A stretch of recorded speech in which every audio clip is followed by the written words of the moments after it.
Bismillahirrahmanirrahim. Assalamualaikum warahmatullahi wabarakatuh. Alhamdulillah rabbil alamin. Wa usalli wa usallim ala nabiyyina Muhammadin wa ala alihi wa ashabihi ajma'in. Allahumma 'allimna ma yanfa'una warzuqna al-'amala bima 'allamtana.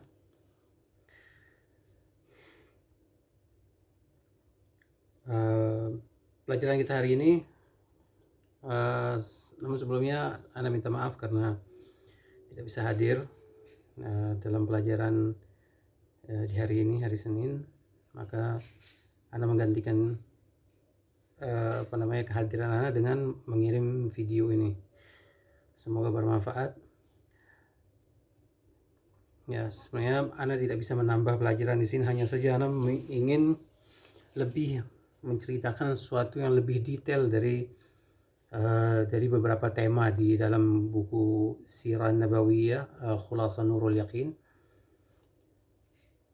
yaitu di bab 27. Bab yang 27 adalah Hijrah Al-Habasyah Al-Thaniyah, hijrah ke Habasyah yang kedua. بعد دخول النبي صلى الله عليه وسلم وقومه الشعب أمر جميع المسلمين بالهجرة إلى الحبشة.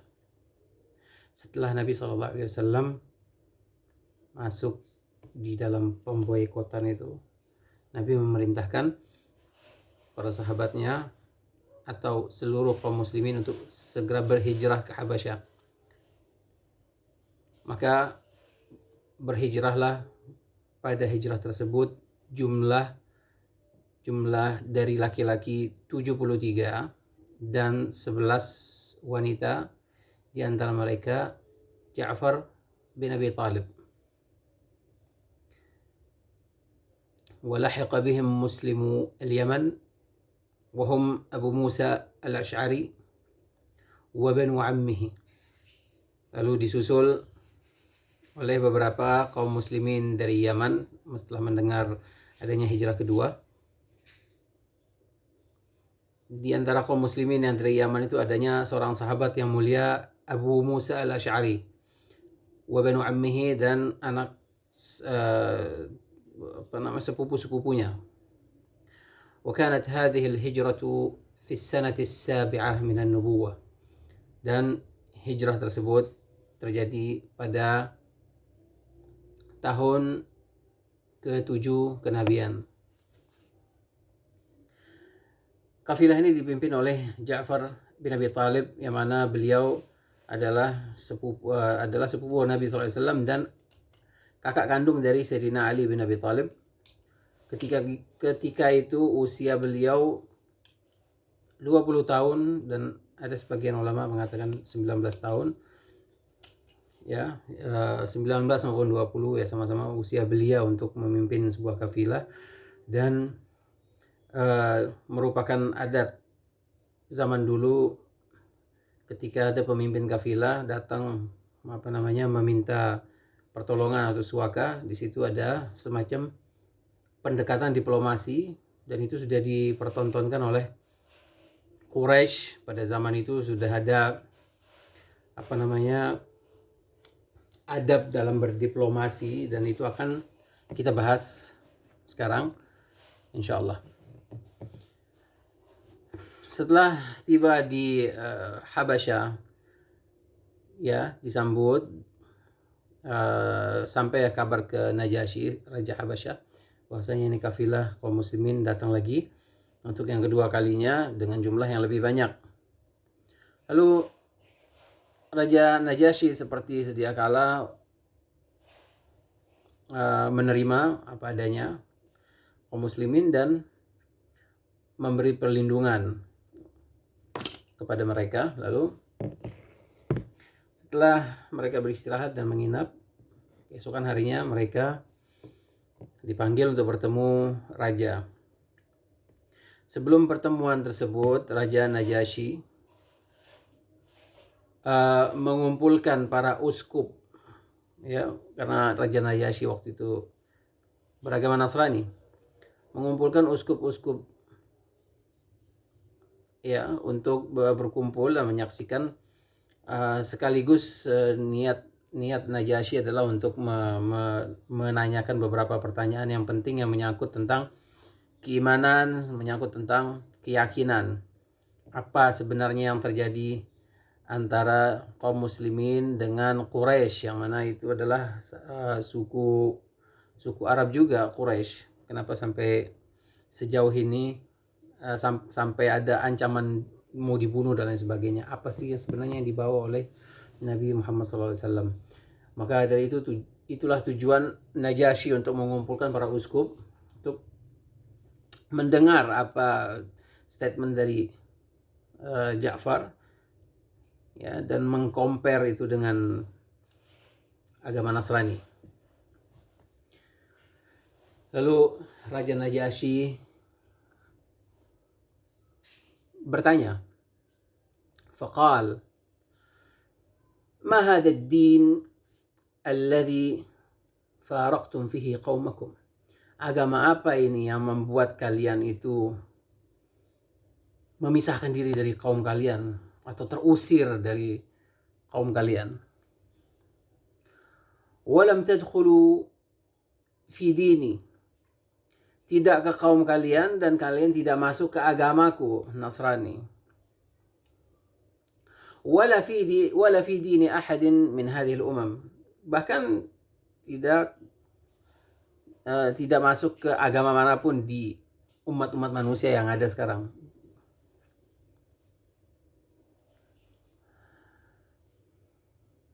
Lalu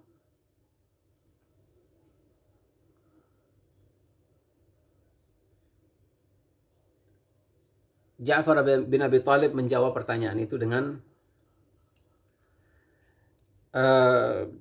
jawaban yang benar-benar membuat orang yang mendengarnya itu benar-benar berpikir dan mengambil kesimpulan bahwasanya kaum muslimin di sini adalah sebagai yang terzalimi, karena memang kenyataannya seperti itu. Namun sebelumnya di situ sudah ada Amr bin As yang diutus oleh Quraisy. Ketika itu Sayyidina Amr bin As ini masih musyrik.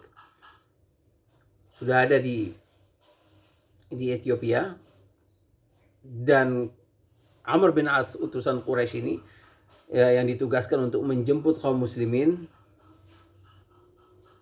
untuk kembali ke Mekah. Yang mana Amr bin As ini sudah sejak lama sudah mengenal Najasyi dan berteman baik.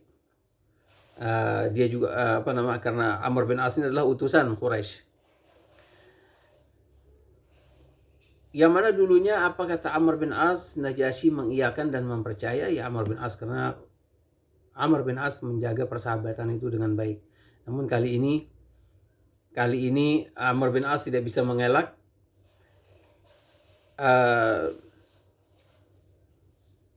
Najasyi itu membaca adanya kejujuran dan kedustaan, adanya kebohongan, yaitu kejujuran yang akan diungkapkan oleh Ja'far, lalu kedustaan apa yang diungkapkan oleh Amr bin As selaku teman dekat dari Najasyi ini akan kelihatan sebentar lagi. Lalu jawaban Ja'far bin Abi Thalib yang sangat diplomatis, beliau berkata,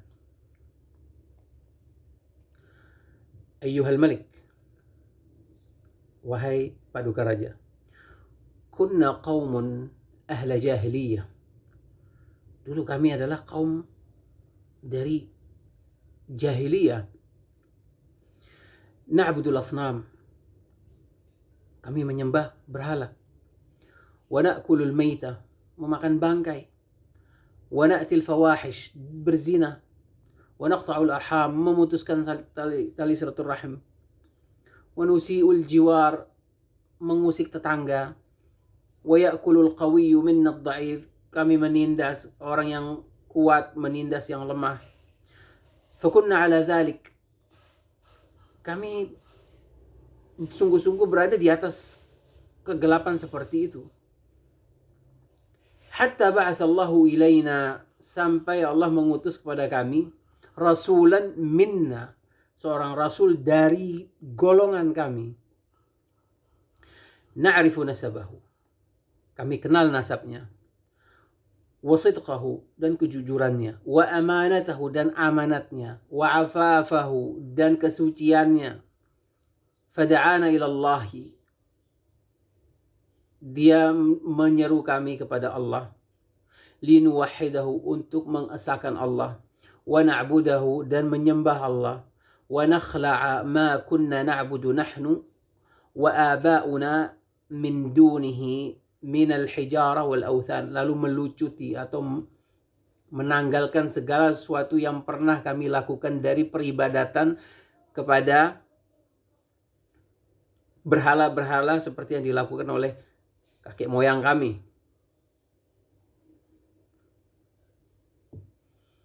Wa amarana bisidqil hadits, dan memerintahkan kita untuk berbicara yang jujur. Wa ada'il amanah, menunaikan amanat. Wa silatir rahim, menyambung tali silaturrahim. Wa husnul jiwar, berbuat baik kepada tetangga. Wal kaffi 'anil maharim, dan berhenti melakukan segala yang diharamkan. Wad dima, dan menumpahkan darah. Wa nahana 'anil fawahish, dan melarang kita dari perbuatan zina. Wa qauliz zur, dan berkata dusta. Wa akli malil yatim, memakan harta anak yatim. Wa qadfil muhsanah, dan menuduh wanita yang suci berzina. Wa amarana an na'budallaha wahdahu la syarikalah, dan memerintahkan kita untuk menyembah Allah, beribadah kepada Allah semata dan tiada sekutu baginya. Wala nusyriku bihi syai'an, dan tidak menyekutukan Allah sama sekali. Wa amarana bis salah, memerintahkan kita untuk salat. Waz zakat, zakat. Was siyam, puasa. Qal fa'addada alaihi umur al-Islam, lalu beberapa urusan-urusan Islam dia ceritakan. Fasaddaqnahu, lalu kita mempercayai dia. Kita percaya karena memang kita kenal Muhammad dengan apa yang dia perintahkan, apa yang dia larang, sama sekali tidak bertentangan dengan agama manapun. Itu pesan yang tersampaikan di situ. Fasaddaqnahu, dan kita percaya. Wa amanna bih, dan kita beriman, mengimaninya. Wattaba'nahu, dan mengikutinya. Ala ma ja'a bih, dengan apa yang dia bawakan. Fa'abadna Allah wahda, lalu kami beribadah kepada Allah semata. Falam nusyrik bihi, dan tidak menyekutukannya. Wa harramna ma harrama alaina, kita mengharamkan apa yang diharamkan oleh Allah. Wa ahlalna ma ahalla lana, dan kita menghalalkan apa yang dihalalkan olehnya. Fa'ada alaina, karena itu kami dimusuhi. Wa qaumuna, dan golongan kita dan kaum kita yang muslimin. Fa'adzabuna, kami diazab. Wa fatanuna, difitnah, diuji, disiksa, diintimidasi. Liyarudduna ila ibadatil awthan, mereka menginginkan kita kembali untuk menyembah berhala ketimbang mengibadahi Allah. Au nastahilla ma kunna nastahillu minal khaba'ith, dan menginginkan kita itu menghalalkan segala sesuatu dari hal-hal yang buruk, dari hal-hal yang buruk yang sudah disebutkan tadi di atas, dari perkara jahiliyah.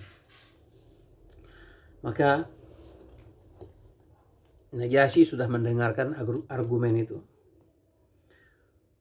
Najasyi tidak melihat adanya pertentangan dari apa yang dipaparkan oleh Ja'far dengan agamanya Nasrani. Semua sesuai dengan aturan Nasrani. Lalu setelah diserap statement dari Ja'far oleh Najasyi, lalu kata Najasyi, baik, kau sudah menjelaskan segalanya. Lalu bagaimana dengan kau, wahai Amr bin al-As, utusan Quraisy? Apa yang hendak kau katakan? Amr bin As terdiam dengan paparan itu. Bagaimana dia mau membantah? Sekarang dia mau membela diri bahwasannya apa yang mereka lakukan orang-orang Quraisy dengan menyembah berhala. Ya, Amr bin As itu tahu bahwasanya agama Nasrani itu menentang perbuatan itu, penyembahan berhala. Dia terdiam. Tapi dia berpikir untuk mencari jalan untuk mengatur kata-kata yang pas, menghiasi dusta dengan argumen yang seolah masuk di akal. Dia nyaris tidak menemukan jalan keluar, hanya saja syaitan menghampiri dan membisikkan. Lalu tiba-tiba dia punya ide untuk menyerang kembali, daripada dia kembali malu dengan tangan kosong. Jadi dia terpaksa berdusta walaupun dengan cara yang lebih halus. Lalu dia bilang, wahai Paduka Raja, dia berkata buruk tentang Isa al-Masih dan ibunya. Dia tidak beriman dengan Isa al-Masih dan ibunya. Lalu Najasyi terdiam. Lalu dia kembali bertanya kepada Ja'far bin Abi Thalib, apa iya seperti itu wahai Ja'far? Apa kata nabimu tentang Isa al-Masih dan ibunya? Amr bin As menyangka itu adalah merupakan pukulan telak yang dianggap itu adalah argumen yang mematahkan argumen Ja'far bin Abi Thalib. Namun seorang muslim yang penting berada di atas kebenaran, dia tidak perlu menghiasi kata, dia cukup berbicara apa adanya, karena Allah selalu memihak kepada orang-orang mukmin. Contohnya ayat yang Ja'far bin Abi Thalib bawakan adalah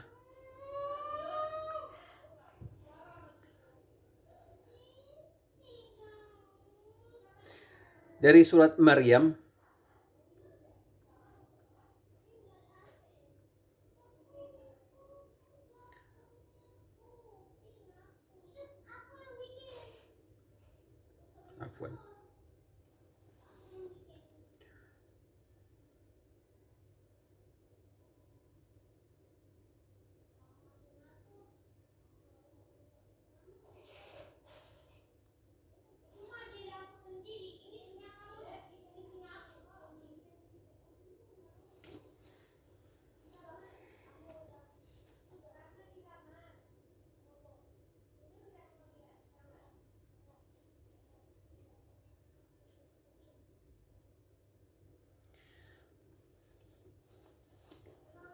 Allah Subhanahu wa taala memuji Maryam alaihissalam dan Sayyidina Isa al-Masih dalam surat Maryam.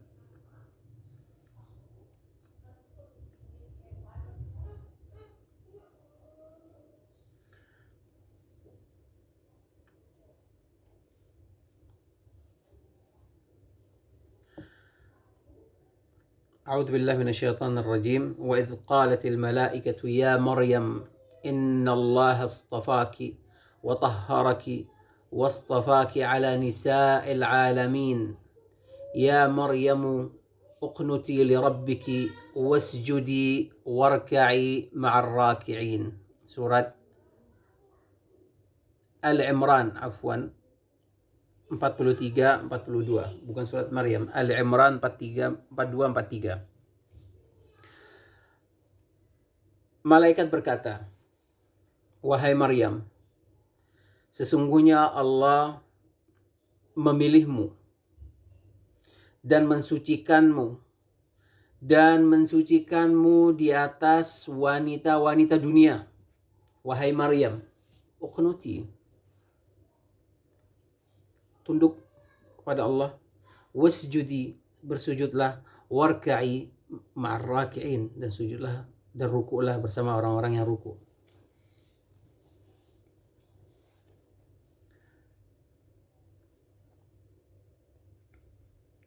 Lalu Allah Subhanahu wa taala memberi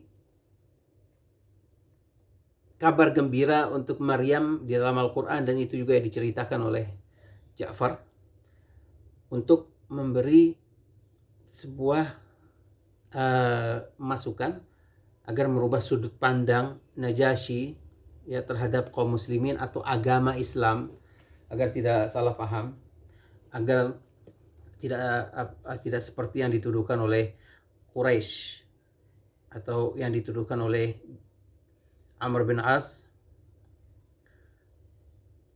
Beliau membacakan ayat yang lain, idh qalatil malaikatu ya Maryam inna allaha yubashshiruki bikalimatin minhu ismuhu al-masihu Isa ibn Maryam wajihan fid dunya wal akhirah wa minal muqarrabin wa yukallimu an-nasa fil mahdi wa kahla wa minas salihin.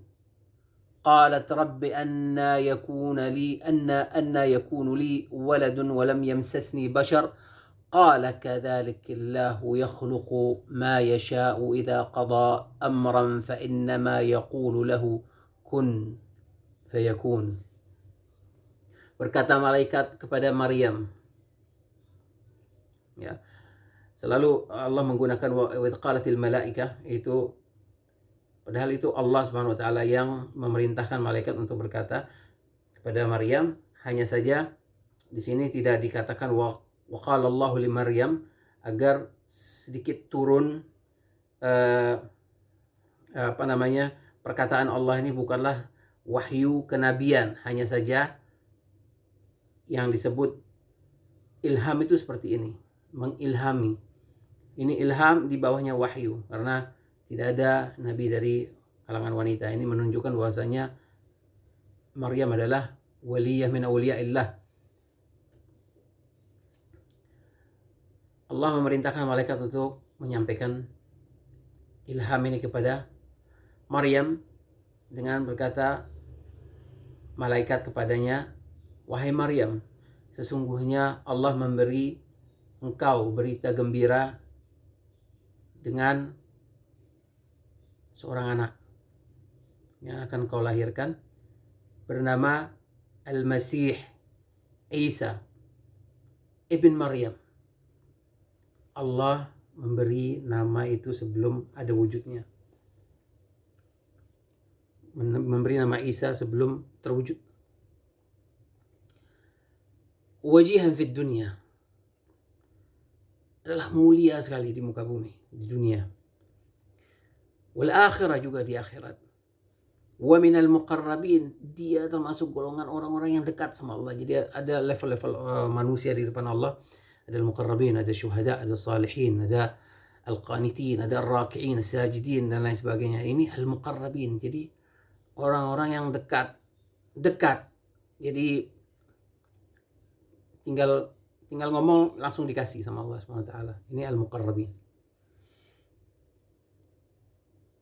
Wa yukallimu an-nasa fil mahdi. Dia Isa al-Masih berbicara dan mampu berbicara atas izin Allah dengan anak bayi atau bahkan di dalam kandungan. Wa minas salihin, dan termasuk orang yang saleh. Lalu berkata Maryam, wahai Tuhanku, bagaimana bisa aku akan mempunyai anak sedangkan aku tak tersentuh oleh laki manapun? Berkata Qal Jibril, kadzalikillahu, begitulah Allah, yakhluqu ma yasha, menciptakan apa yang dia kehendaki, idza qada amran, apabila dia menginginkan sesuatu, fa innama yaqulu lahu, maka dia akan berkata kepada sesuatu itu, kun, jadilah, fayakun, maka terjadi. Tentunya ayat ini, dua ayat yang kita baca tadi, persis seperti apa yang diyakini oleh Nasrani, terutama mereka yang terdahulu seperti Najasyi. Maka di situ Islam seketika itu di mata Najasyi adalah membenarkan ayat atau kitab atau nabi sebelumnya. Maka dari itu Najasyi sampai berdiri dari singgasananya dan dia bersumpah, wallahi, apa benar itu yang dibawakan oleh Muhammad? Kalau benar, maka persis itu yang ada bisikan itu yang pernah dibisikkan oleh Allah kepada Musa. Maka dari situ pukulan telak itu mental kembali ke Amr bin As, dan Amr bin As adalah utusan Quraisy atau duta besar Quraisy bagi Najasyi dan Mesir. Itu terdiam 1000 bahasa dan tidak bisa membalik keadaan dengan argumen, karena tetap kebenaran hanya milik Allah Subhanahu wa taala. Bagaimana bisa dia membantah? Sepintar-pintarnya Amr bin As, dia dalam keadaan meyakini benda, ya, lalu mau membantah argumen Al-Quran. Dia sekarang ini pun, di saat itu pun terlihat tidak ke sana dan tidak kemari. Tidak di agama Najasyi dan tidak di agama Muhammad. Lalu agama apa yang dia anut? Itu yang membuat dia tertunduk malu. Seperti itulah detail dari cerita hijrah ke Habasyah, dan sebenarnya masih banyak lagi yang perlu banyak lagi yang diceritakan lebih detail lagi. Hanya saja ini yang terpenting. Kenapa saya bawakan kisah atau dari dimensi lain dari kisah hijrah, ya, karena memang di kitab Khulasan Nurul Yakin tidak menyuguhkan kisah itu secara detail, karena itu diperuntukkan untuk tulabul ilm, ya, penuntut ilmu di kelas mendasar. Maka pengarang kitab itu menganggap tidak begitu penting untuk menceritakan hal yang lebih detail, tapi saya membawakan ini karena ini menarik dan banyak hal yang bisa kita dapat manfaat dari ini. Adalah yang pertama, negosiasi dan diplomasi, adab. Di situ ada beberapa level, yaitu meskipun tidak adanya tatanan ilmu khusus di dalam Islam tentang berdiplomasi, ya, tetapi pelajaran yang kaum muslimin dapat dari Nabi SAW itu benar-benar mencakup, yaitu poin berdiplomasi yang baik itu adalah berbicara apa adanya dan menyampaikan berita yang apa adanya itu dengan akhlak, dengan adab, seperti yang dilakukan oleh Ja'far dengan memulai pemaparannya dengan ayyuhal malik, wahai sang raja, wahai paduka raja. Dan itu sangat terpuji. Poin kedua, kita harus membedakan cara berbicara dengan raja dan orang biasa. Di situ tanpa kita sadari kita telah diajarkan bagaimana cara berbicara dengan seorang raja, apalagi itu di istananya, di depan pembantu-pembantunya atau menteri-menterinya, bahkan di sini di depan uskup-uskupnya, dan dia kebetulan beragama lain. Seperti itu. Itu sisi pendidikannya. Lalu yang ketiga, meminta suaka. Ini adalah minta suaka yang pertama yang dilakukan oleh muslimin, dan itu tentunya atas perintah Allah, Subhanahu wa taala. Adapun meminta suaka itu juga perlu ada pembahasan lebih detail lagi. Apakah ini bisa kita jadikan dalil untuk meminta suaka kepada agama Nasrani atau satu negeri yang menganut agama Nasrani atau tidak. Dan ini ada detailnya lagi, tidak bisa langsung di compare seperti itu. Tentunya minta suaka itu ada detailnya. Artinya bisa ketika kaum muslimin terzalimi dia harus hijrah, itu hijrah dia ke negeri yang lain. Itu misalkan kaum muslimin sudah dihadang untuk beribadah kepada Allah, dilarang bahkan diancam dibunuh, itu maka wajib dia hijrah, ya. Atau tidak perlu dibunuh pun, yang jelas kalau dilarang untuk beribadah, kita harus hijrah dari negeri itu. Kita pergi ke satu negeri yang lain yang dimana di situ tempat dibolehkannya atau dibebaskannya orang beribadah, maka itu merupakan suaka.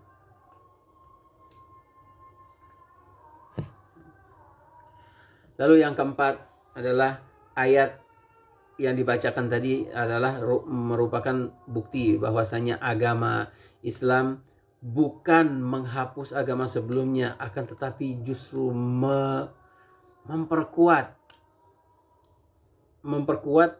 informasi, ya, yang sudah ada. Artinya benar-benar Allah yang sama yang mengutus Isa, Allah itu juga yang mengutus Muhammad.